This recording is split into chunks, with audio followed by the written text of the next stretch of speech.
তোমার মতো লক্ষ্মী বউ পেয়ে দূর বউ না, বউ তো হবেই, যা বলে ফেলছি, সমস্যা নেই।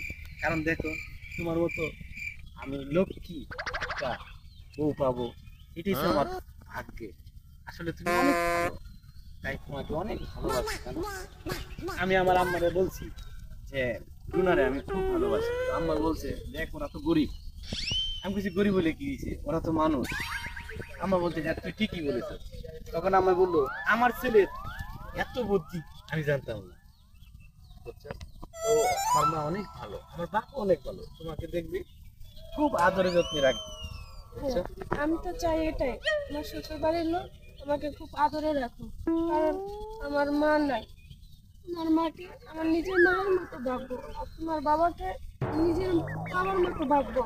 আমার বাবারা দেখো বিছানায় পড়ে আছে, না জানি কখন কি হয়ে যায়। শোনো, 7টা বছর বিদেশ থেকে এসেছি, বয়স আমার কম হয় না, বাড়ি থেকে চাপ দিতেছে বিয়ের জন্য, এর জন্য তোমার এখানে ডাকা।